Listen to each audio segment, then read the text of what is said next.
It's very easy to compare yourself to other people, especially online, to entrepreneurs that are more successful, guys even that are half your age or super young now. You see them on social media, they're 20-year-olds. There's 20-year-olds making hundreds of millions. I'm in my late 20s, almost 30. And so it's very easy to compare yourself and you feel beaten up sometimes. And so I think that's the toughest part. It's focusing on your own path. Welcome to the Willpower podcast.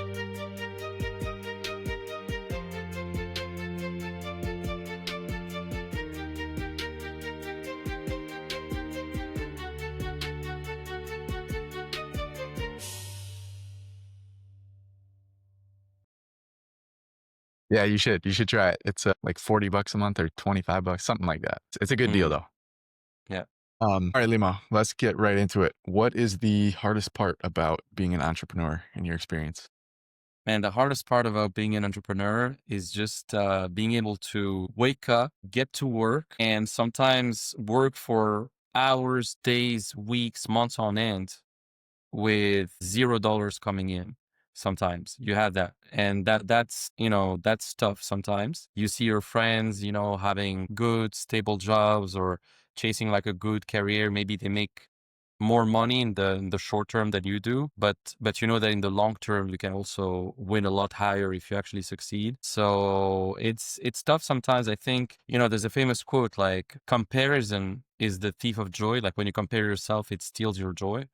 And I think as an entrepreneur, it's very easy to compare yourself to other people, especially online, to entrepreneurs that are more successful, guys even that are half your age or super young now. You see them on social media, they're 20-year-olds. There's 20-year-olds making hundreds of millions, and you're there and you're like almost late. I mean, I'm almost in my late 20s now. I'm in my late 20s, almost 30.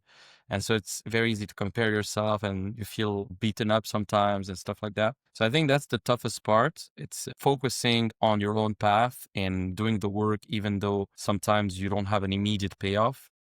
But apart from that, it's a beautiful journey. And I think it's the best road to just self-mastery, because when you become a great entrepreneur, you've mastered yourself, you've mastered your discipline, your habits, your mindset. It's incredible. Yeah, that comparison thing is, it's crazy because like, first of all, there's always going to be someone better. It's like, until you become like Elon Musk, you're not going to be the richest. Yeah. Like there's always someone who's doing better. Or Did you see now there's younger guys who are like coming up. What were you going to say? No, I was about to say, did you see this week he hit like 500 billion actually net worth? He's the first person in the world to hit 500 billion net worth. But the other thing to consider, like anytime you compare with someone, you have to remember that there are like, every human is so multifaceted that like, you can't just compare like dollars to dollars. Like, oh, this guy is worth this much money and I'm worth this much, so therefore I'm left. But it's like, okay, is he happy with his physical health? Are his relationship suffering? Or like, is he happy with what he's doing? Like, is he doing work that he actually enjoys? There's so many things that you just miss out on when you compare with one thing, which is, oh, how much money is he making? True. I mean, if right now we told you that you could have the net worth of Warren Buffett, but you'd have his age, like 80, Right. 90, you probably wouldn't trade places. Yeah. He would probably give all his money and get everything he could borrow to be our age right now. Exactly. Just to start fresh, even with nothing. Yeah. Yeah, that's very true. And that's probably true for most like rich old people. They would probably trade it all. Yeah.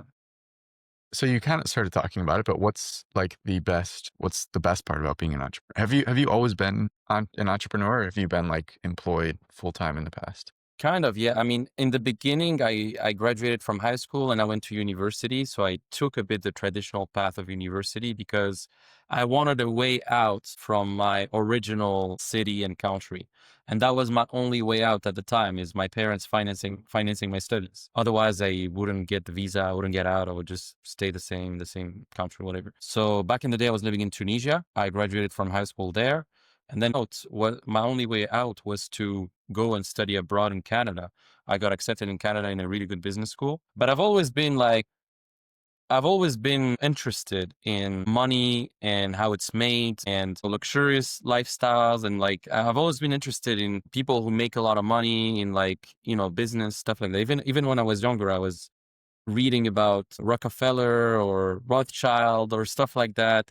I was going into conspiracy theories about like the richest, the richest families and blah blah blah. And like I remember I was I was always looking at that type of stuff and looking at rich people and stuff. And I like that. And I've always asked myself, like, how can I get rich one day? How can I make money one day myself? So I've always had that in the back of my mind. In the beginning, I took the traditional path of like getting a bachelor's degree and stuff like that. But then I quickly realized, like, fuck, I need to start my business. Like, I'm 20 right now. This is the time, it's now or never. I need to just fucking do something. So I started with e-commerce. And then after e-commerce, I made some money with that. And then bit by bit, I started doing more coaching when I started learning more about personal development and dating and all these type of things. Then I went into coaching more. But both are good. I like e-commerce too. And yeah. What about you? Was it always a bit like that? I think you told me last time, but Yeah, I actually just went full-time entrepreneur. Like I graduated 5 years ago, 4 years ago. I'm 25 now. I worked in tech for 4 years, and I would kind of like the past 3 years, I've had like side projects, but they mm, haven't been like, I haven't like gone full in on anything. And so I realized that more recently. I had a friend who I was talking to, and you know this Pareto principle where it's like yeah. 80/20, like top, if you're building an app and you build like a good app, it's not going to be that successful if it's a good app. If it's an amazing app, you're going to be very, very successful. But it's like Mm. once you start to hit that peak, it's like being slightly good is so much worse than being really good, if that makes sense. Yeah, So I good was is the spreading, enemy of great. yeah, I was spreading myself super thin, and I was making all these things that were like good products, but they're not going to, like, no one's going to use them because there's something that's just like a little bit better. So why would you use the lesser thing? And so my friend who I was talking with about this kind of made that clear. He's like, your returns get so much higher once you kind of get to that higher end. Like you could invest yourself into three different things and get like this far, like not that far, or you can invest yourself fully into one thing and just go way, way farther on that. Mm. And so that was recently. And then I left my job like 2 months ago. Amazing. Yeah. I mean, great decision. I think it's a great decision. You got to follow what you truly want to do. Yeah. Because otherwise you regret it. Jeff Bezos, he has like a framework with that. Like he talks about like you have to be in the regret minimization business or something he says, like basically when you're 80, would you regret quitting your job and trying a business of your own when you're 25? Probably not. Like you will probably be happy you actually tried at least. Yeah. Speaking of like these rich people in history, have you heard of Mansa Musa? I think his name is. Yeah, he was one of the African king who was the richest almost. Yeah. Yeah, that he was always like, because I remember I would like look up like, oh, who's the richest person ever, and he was always like one of the top ones because he owned so much land. It was just like his kingdom was insanely big and Yeah. probably a ton of gold as well. But I saw that actually. I saw that online too. But then I researched more and I saw that the richest man who ever lived was actually at his time Julius Caesar, when he was basically having the whole Roman Empire with the Right. the Pax Romana. Basically, I saw like he was technically at his age he had like an unfathomable amount of money. Like it would be trillions at this time's wealth, at this day's wealth. Right. But Right. anyways, yeah, there's so many rich people who have lived. Yeah, Yeah. And it's kind of crazy to think because at least today there's a lot, like there's still like wealth inequality. You can still say that, but so much less. Like back then it's like one guy, like there's one guy who's a trillionaire and then everyone else is so poor in yeah, comparison. Now at least there's like a bunch, there's like, hundreds of billionaires, thousands of billionaires probably. yeah. It's the beauty of capitalism. You know, Yeah. you get paid in direct proportion to the problems you solve usually.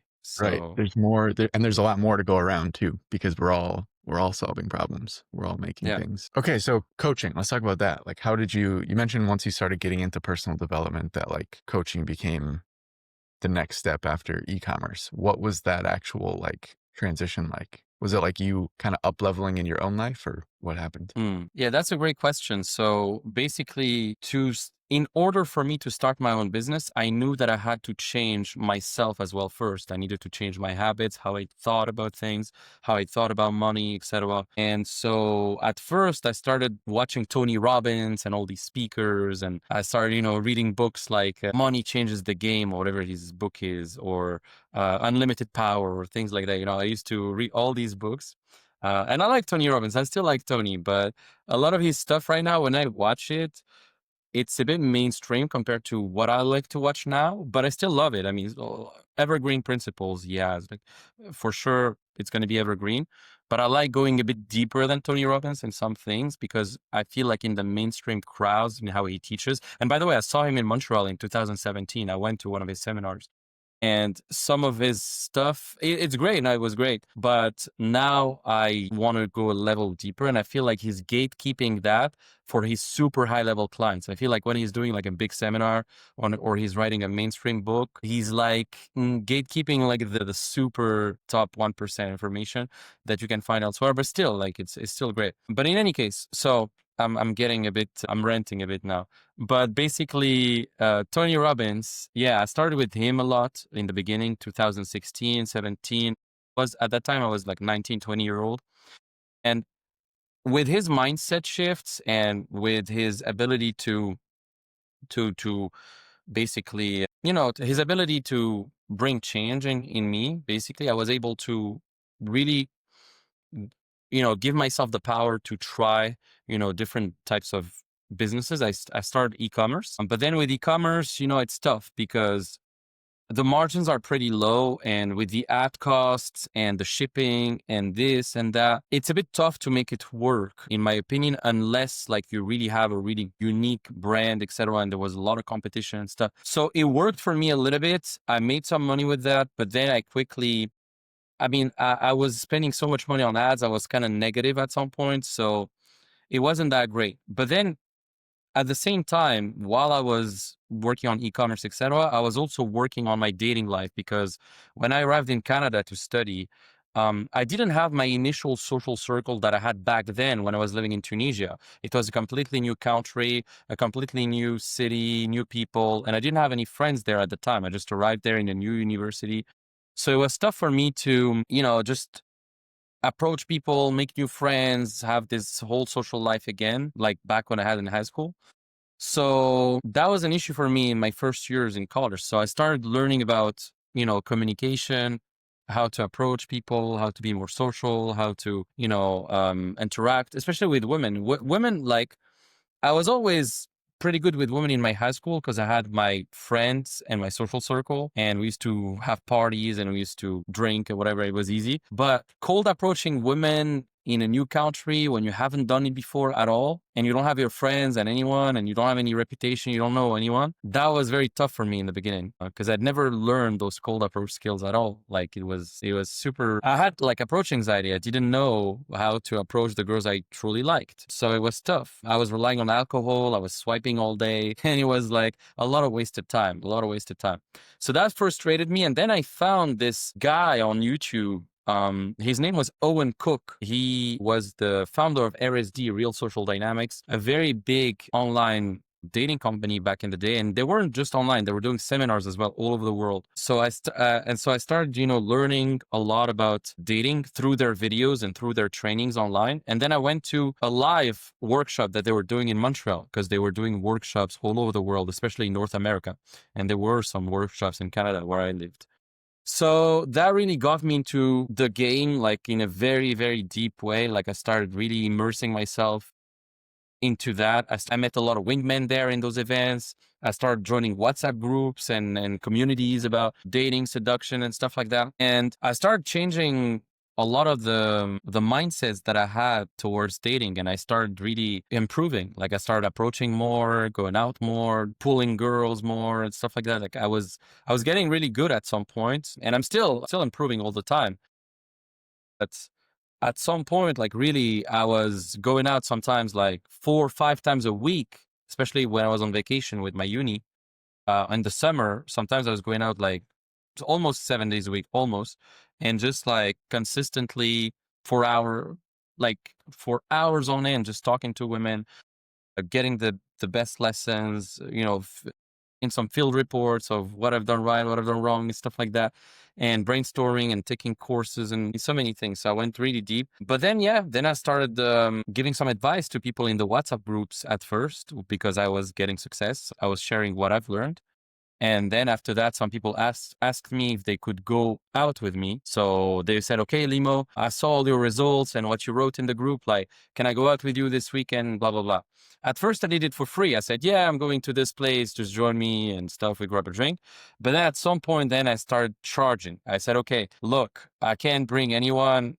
$50, you come with me. You come with me for the whole night. You pay me 3 drinks and you come with me, whatever. And sometimes like I was like that. But then I started, charging more and structuring my offer more. And then it turned into a business a bit. Like then during COVID, I started really putting that into a course online, a digital product, and really packaging all that intellectual property into a real product and system. And then just I made like a whole ecosystem out of it. So I know it's a bit long-winded what I said, but that's kind of how it went. What changed when you started like coaching versus just doing it yourself? What do you mean versus doing it myself? Like what changed in yourself and like did it become different? Did it feel different to like go out Hmm. and approaches or just date in general? Was there anything different about it once you started like being a dating coach? Yeah, I think it's beautiful to coach people and to coach in any area, whether you're a business coach, fitness coach, dating coach. I think you'll relate to that for the people listening. Is that when you teach, you learn twice. When you teach, you learn twice.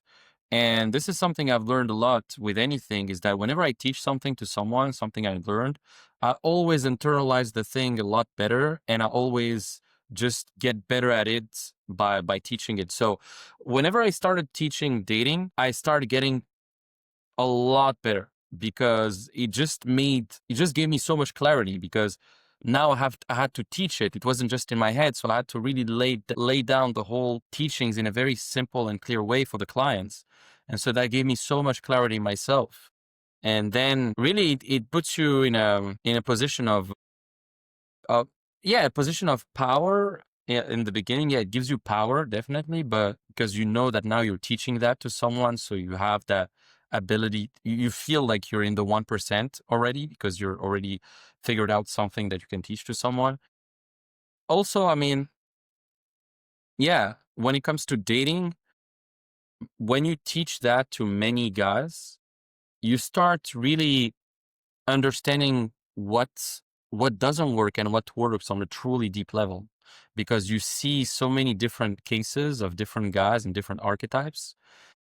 And because I taught so many different archetypes and so many different guys, you see that there's a lot of patterns. There's a lot of patterns. And once you identify those patterns while you teach, it gives you this amazing library of reference experiences that you have in your head, and it gives you this multi-dimensional way of looking at things compared to a guy who didn't really teach that to a lot of other people. So it's very powerful. Yeah.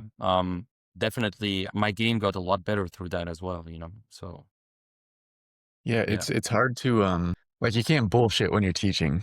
I've said this before, but it's easier to lie to yourself than to other people. Like when you explain a concept, you really have to explain it. And especially if you have like a good student who's like asking questions and like, well, why? Like why is it that way? Yeah.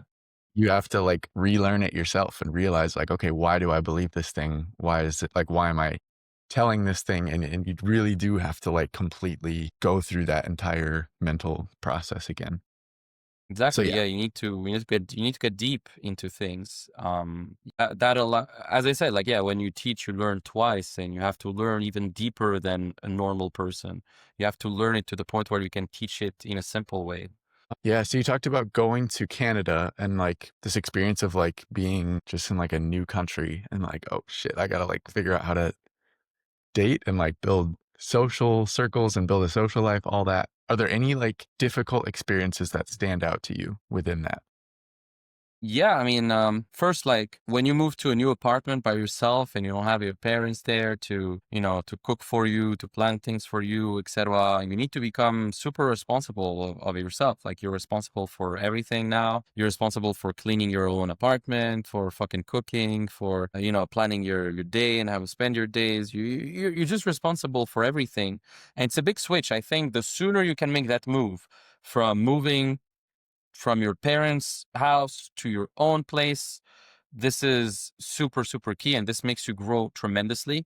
But also, if you can make a move from the city where you grew up to a completely new city, this also elevates you so much because now you just need to, you become like a small fish in a big pond, and you have to prove yourself. You have to really get to the next level and level up. Otherwise, you just crumble Hmm. through the pressures of life. So you need to really like, um, you know, get to the next level in your identity that forces you to improve your identity and level up your character. But then the challenges, I mean, I don't know if you want me to talk about more like specific dating challenges or life challenges. I don't know. Let's start with dating.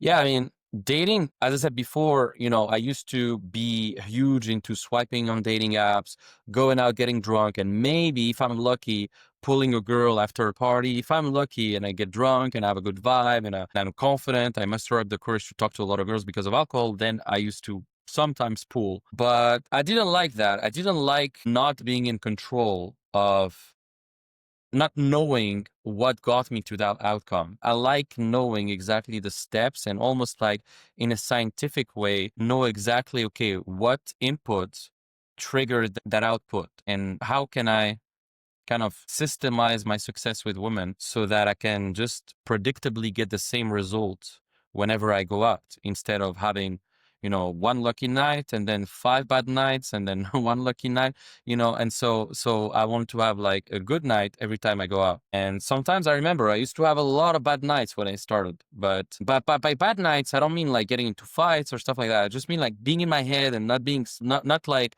being socially sophisticated enough to have like a really good night, even when you don't pull. By the way, the outcome of a good night for me is not necessarily sex or pulling. It's just like having a fun time with everybody around and taking opportunities as they go, not like missing a lot of opportunities and being in my head and being stuck and stuff like that. So for me, just having a good night is just being in a state of flow, a state of presence, having fun with people, being socially just socially free and just talking to everybody and having fun.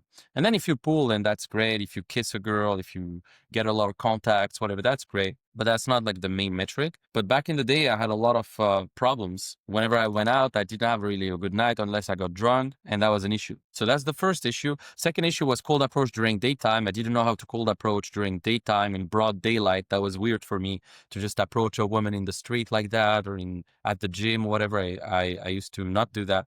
Now I do that all the time. Online as well, I started learning about like high status positioning online.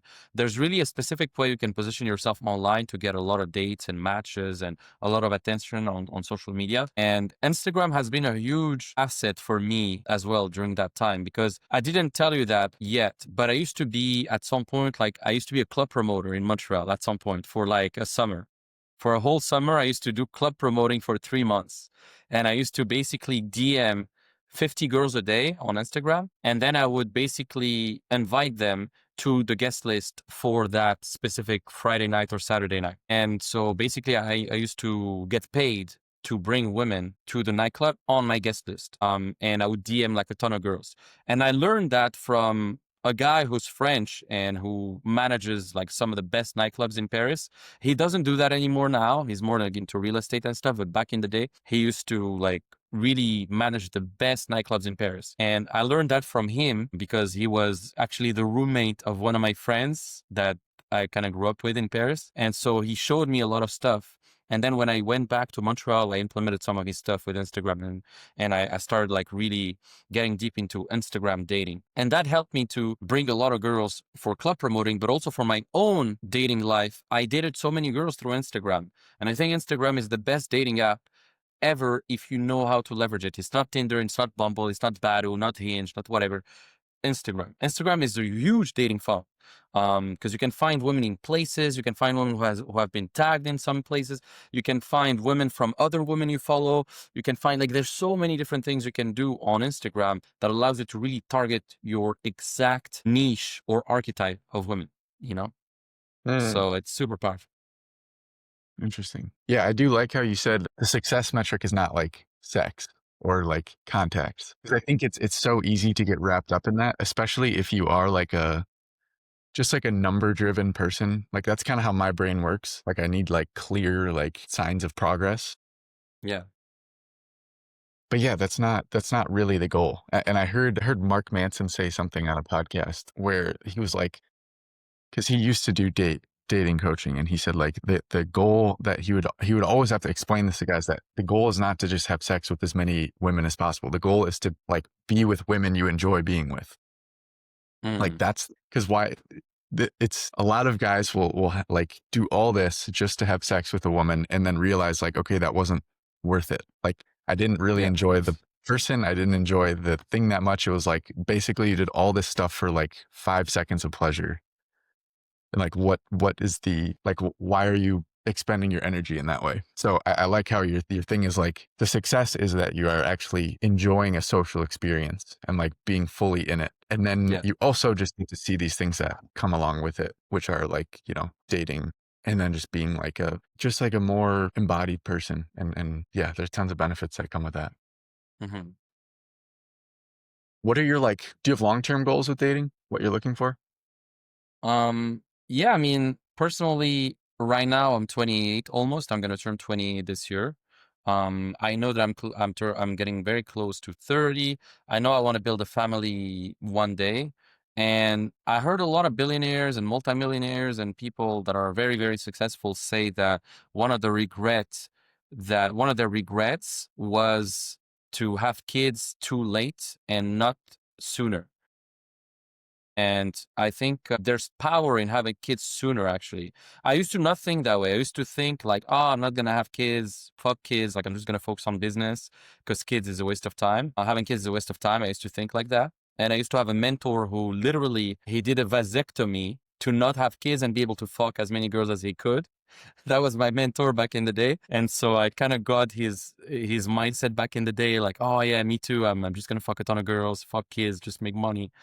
And now, with a bit more wisdom and age, I think that having kids is actually smart. It's a good idea, but you have to do it with the right person. And yeah, you have to do it the right way. But I think, yeah, I'd like to have kids before 35. And for that, I need to find a great partner, a great woman who's going to be a great mother for that. So my goal now is to either keep dating until I'm around 30. And then when I'm around 30, really focus on finding a great partner and having kids with that partner by early 30s. Or if I find a really good girlfriend sooner, then yeah, why not get with a really good girlfriend soon if she comes? But otherwise, I don't mind, extending my playboy phase until early 30s. I don't mind. Like, I can see myself still dating around, etc., till I'm 32, 33, 34, 35. But then I think, yeah, maybe after that, I think I want to have a family. Yeah. And it's time to get things moving on the family Yeah. side. Yeah. Yeah. What about you, man? You want to have a family even before 30, like even a kid before 30, or? Yeah, yeah. I don't really know why, but I do feel a little bit of urgency there. I also want to have like many kids. I want like 4 kids, I would say at least. So Mm, that puts like more of a time. that's Yeah, beautiful, that's man. where I'm at. Yeah. Yeah. What do you think it is about the family that you're looking? What I like about having a family is that, because the thing is, when you fuck a lot of girls consistently, well, I say it a bit very raw like that, but it's true. Like, when you have sex with a lot of girls consistently, new ones, you have to date new ones, etc. It's work a little bit to manage all these girls, to talk to all these girls. There might be risks in terms of diseases like STDs and stuff. For your spiritual energy, it's not that great if you mix up your energy with too many people, stuff like that. Like, I'm aware of all these things. So as I grow older and have more wisdom, and I also get something I want to mention is I'm also getting a bit closer to God every single year. I'm a bit more spiritual in some way. So because of that, I try to, to sin a bit less. I drink less alcohol. I fuck a bit less quantity, more quality and stuff like that. So yeah, every year I try to sin a bit less. And I feel like, with a family, you can truly live a life that's more spiritually positive, I would say. And that allows you to really focus on your career, your endeavors without chasing too many rabbits. Because when you chase too many girls, chase too many opportunities at the same time and you're not focused, like it pulls away from your achievements a little bit. Yeah, I've achieved a lot of things while even dating a lot of girls. You can if you actually work most of the time, but it's still like I feel like with a family, a partner, you can build something bigger and be more focused, etc. And having children is a beautiful thing. I think it's kind of your genetic offspring, like it's your DNA that you're spreading. And if you don't do that at some point, then you haven't reproduced, you haven't like passed on your genes in some way. Like your genes is like I don't like that idea. I like the idea of like I'm like passing the good genes, to the next generation instead of like gatekeeping the gene. Right. So there's also that. There's like some immortality in like that you're continuing on in some way, in some form. Yeah, exactly. If you die, at least you have a piece of you that's still living, and their kids hopefully will still live, and it's like the continuation, and it's beautiful, I think. Yeah. And when you're 50 or 60 or 70 or 80 years old, you'd like to have kids come to visit you, come to see you, like family, not just die alone without any kids and no one to like just I mean, yeah, you have your friends, but it's not the same.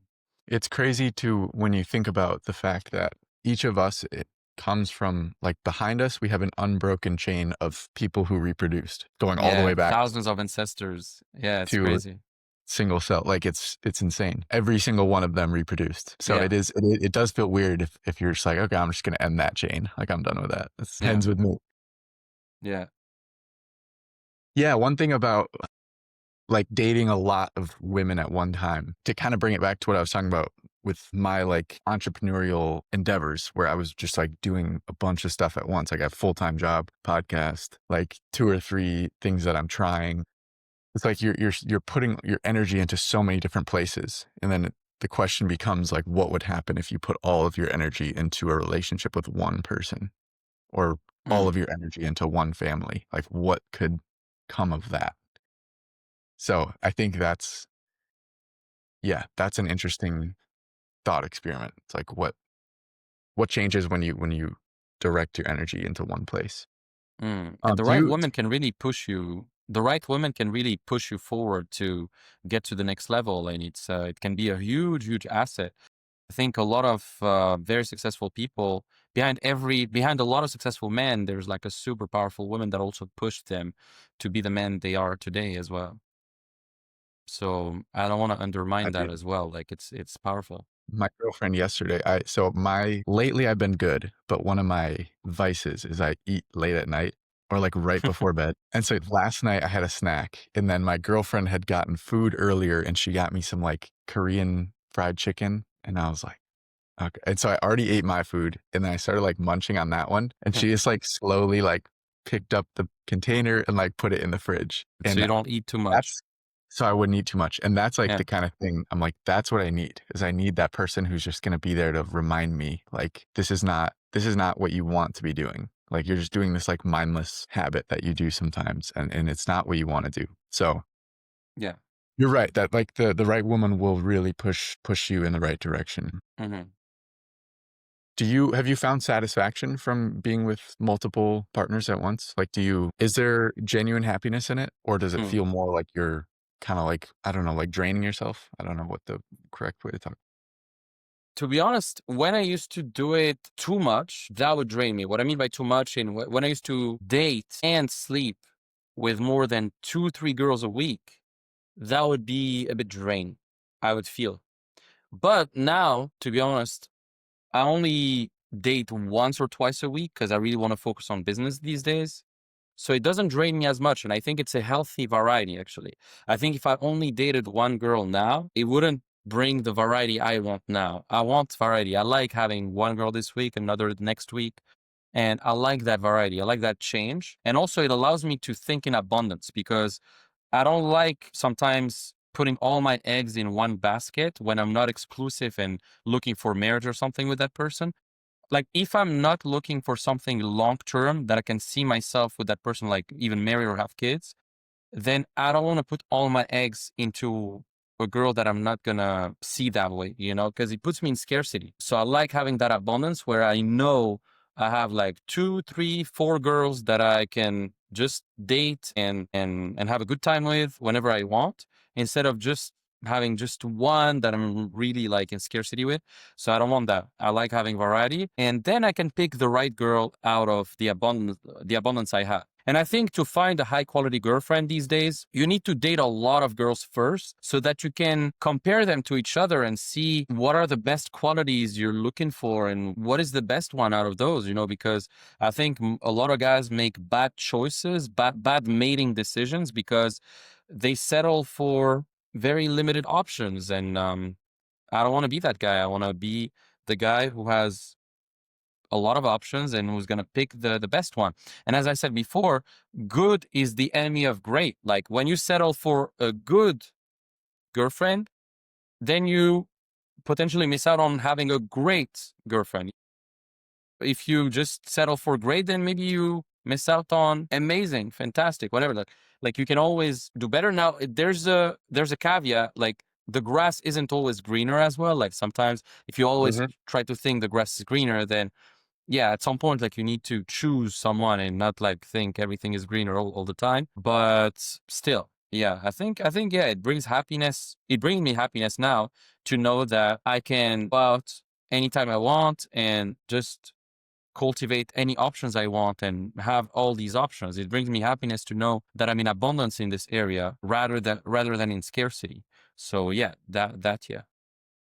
That's a really tricky one because there's like the good versus great, or good is the enemy of great is very true. It's like if you're in a shitty relationship, you'll probably end the relationship and find something better. But if you're in like a good enough relationship that has problems, but it's like good enough, you probably Mm, won't end that relationship. And so sometimes yeah. the shitty relationship is actually better for you because you end it and you get out and you find something better. Mm, But there is true. also that other component, and this is something I've thought about a lot, which is as a male, we are just like wired for novelty. Like it's like built in. So there's no one person that you could ever be with where you would never think about another woman or never like think that another woman would be a more interesting experience. And it's not because the other woman is better or more beautiful or more attractive to you. It's just the novelty itself of Yeah. like the male brain. I haven't been with that person before, and so I would be more excited to be with that person. So, have you thought about that problem? Like, have you had long-term relationships where you've had that like desire for novelty come up? Yeah, I've had a few long-term relationships, but it's been a while that I haven't had like an exclusive, like super committed one. But yeah, I think you're always in any relationship, you're always gonna sometimes see, I mean, you're gonna look at other girls besides your girlfriend and you're gonna find some other girls attractive. It's natural. I think it's natural to find other women attractive, even though you have like a girlfriend. But then it's all about self-restraint, like discipline, controlling your lust and committing to a partner. And I think long term, that's where religion and spirituality helps a lot. Because if you're actually a bit religious or spiritual, you will tend to not sin as much. That's why long term I'd prefer having a woman that is God fearing than a woman who doesn't have God in her life and who doesn't care about the repercussion of her actions with the men above, whatever. I mean, yeah, it's not an actual men above, but you see what I mean. The forces above. You see what I mean? Like when a woman fears God and she has like this religious beliefs, she's not gonna cheat as much. She's gonna be more careful, etc. She's not gonna sin as much. So I like this idea in a relationship, and I think for me that's the same thing. By the way, their sound is a bit weird now. It's a bit like it's super. It's not coming through well. It's coming through, but okay, now it's better. Yeah, there was like some humming noise, like a loud humming noise. Yeah, now it's fine. Okay. Let me know if it comes up Okay. again. Yeah. Yeah, so yeah, no, I think as a man, it's normal. You're gonna find other girls attractive, but then if you're actually a man of your word and you commit to a partner and it's exclusive, like you just gotta keep your word and that's it. And even though you Right. like other girls, I mean, yeah, if the girl like this was my ideal scenario back in the day, is finding a girl that's actually a bit bisexual, so we could actually together for a third person, you know, a third girl. And that would be like the dream, you know, like you go out with your girlfriend and maybe you can do stuff with another girl with your girlfriend. And like that was a bit my dream back in the day, which I fulfilled. I had like many threesomes and that was great, but I prefer like one-on-one. Group sex is a bit weird. Like it's a bit funny, but it's not as good as like one-to-one, you know? So I prefer one-to-one. But still, yeah. Now, honestly, if I choose someone, I will commit, you know. And I'd rather be honest than lie behind her back and shit like that. Yeah, I think there are some, like, for me, it's like there's a recognition that these are just emotional drivers that are like, they're not really real. It's like a dopamine thing. It's like, Mm, I I want that thing, but I have to know behind, like, in the back of my head, I don't actually want that. Like, the pursuit yeah. of that, and of course, cheating would never be like the option. The thought is more like when you're in a relationship and you question, oh, should I be in this relationship because I find all these other women more attractive right now? Mm, And another a thought experiment I go through in those times is, if I was with that woman, I would think my girlfriend is way hotter. Like, I would want my girlfriend more. You see what I'm mm. saying? Yeah, Like, yeah, it's yeah, just the novelty. It's not the actual person or my current partner. yeah, So there's definitely something to work through there, and just yeah. recognizing that this constantly seeking novelty is like a never-ending game. And at some point, you True, have yeah. to step out of the game. Yeah. But I think also at some point, like when you've had sex with so many girls, you understand that they're all a bit the same. It's all like a pussy, a vagina, you know, some titties. It's all the same, you know, like it's all the same. So at some point, yeah, it's just about controlling your lust because you know it's all the same. It's all just the Right. body, you know, You have to build like in that though. You have yeah, to like the full understanding, because the yeah, again, male drive is so powerful. It will, like, if you let that like lead you, it's not going to go yeah, good places. You have to yeah, like be yeah, aware of it. yeah. But yeah. True. Okay, Limo, what's something that you're currently struggling with? Struggling with, I mean, I fixed already a good thing, which was my sleep, because before, during this summer, I used to wake up, man, at 2 p.m., 1 p.m., sleep at 5, because I used to just sleep late. I would just have the habit of sleeping late because I used to go out in the week. I still go out in the weekends, but I used to go out a lot during the summer, which induced me to get that late rhythm, you know? Because when you Okay. come back from the club at 5, then you take that routine of like sleeping late and like, yeah. So now I fixed it. So since the 1st of September, I wake up Monday to Friday at 7 a.m., no matter what. And that was hard in the beginning, but honestly, best thing I've done. Now I go to the gym at 8 a.m. I start my day with that. It's incredible. So the sleep, I fixed it. Now, what I struggle with besides sleep, to be honest, is focusing on high ROI activities, because I tend to do a lot of things in my business, but sometimes I do things that might bring a lot of long-term wins. Like, for example, I focus on the product, make it good, make the members area good, and like focus on the right font and the right thing to do and the right image. But I don't sometimes focus enough on sales and just prospecting or doing the boring things like outreach or stuff like that, which I know is needed. And that's my big problem now. Like I used to be much more like that in 2021. In the early stages of my business, I used to be a better salesman than now. I used to fucking just do sales. And now I feel like I'm doing too much content and too much fulfillment, not enough sales. And so I have like it's not good for cash flow. So that's what I'm struggling with at the moment. And then I don't drink anymore almost. I don't smoke. I don't take drugs. My only sin is that I like fucking at least once a week. That's my only sin. Besides that, I don't do any other like bad habits necessarily. I wake up pretty early and I work most of the days. Yeah, that's pretty much it. Yeah, my girlfriend is starting up a personal training business, so she's also kind of going into entrepreneurship for the first time in her life. And yeah, that's something I've been like, I want her to just focus on like just find people and then figure everything else out. Like I feel like once she has clients, that's such a good driver. It's like, oh shit, I have clients. I need to have like a good program put together for them. Versus Yeah, like focusing on the program, it's easy to just get wrapped up in that and never actually turn it into a business. Cause like the yeah, it's business requires that people are paying you to do it. And so like that's a good place to start.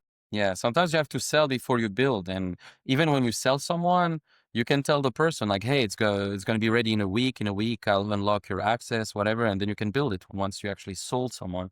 Or you can build a wait list. That way, you can test your idea, and if there's demand, at least you know there's like an actual demand for your product, like instead of Yeah. building something that people wouldn't want in the first place.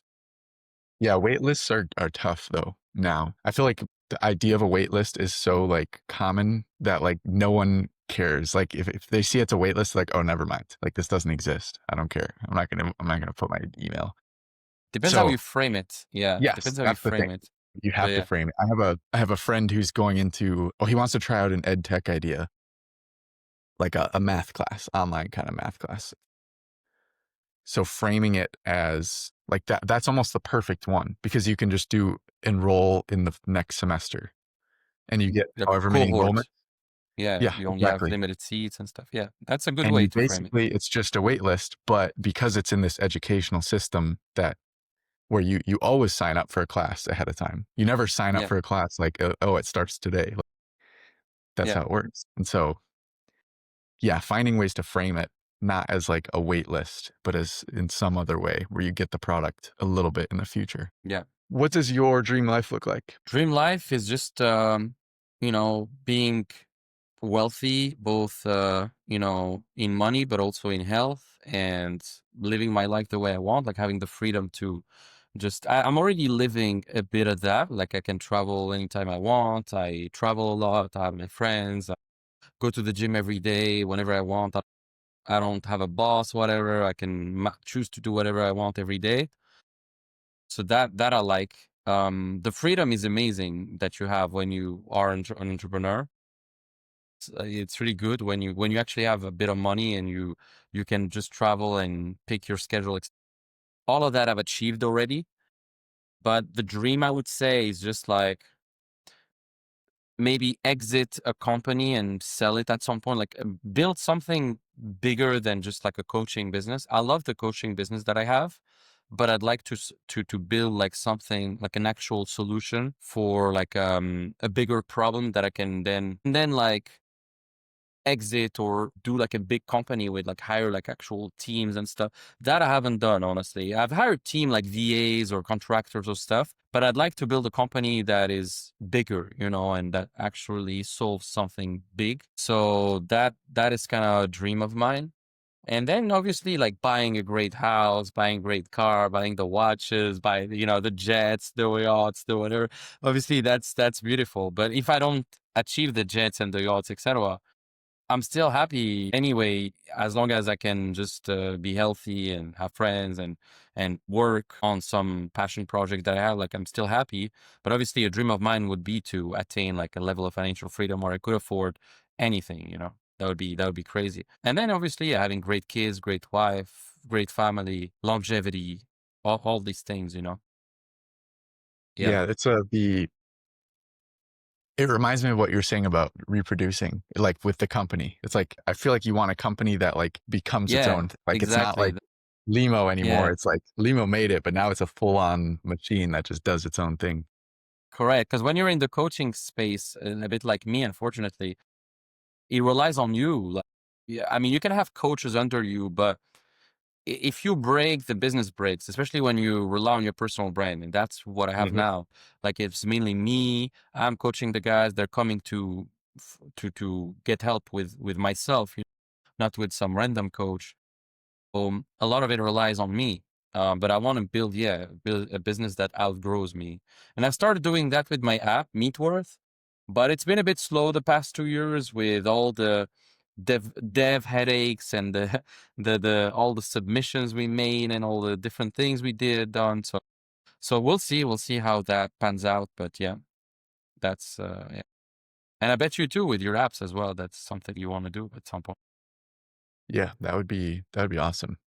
Yeah, with my app, I'm hoping that the two ideal situations, like I'd be completely happy with either some company buys it and they kind of Mm, incorporate it into their company, or they even just like move it in. And then the other would be that it becomes a full on, basically like what you were saying, like it becomes a full on company and like yeah.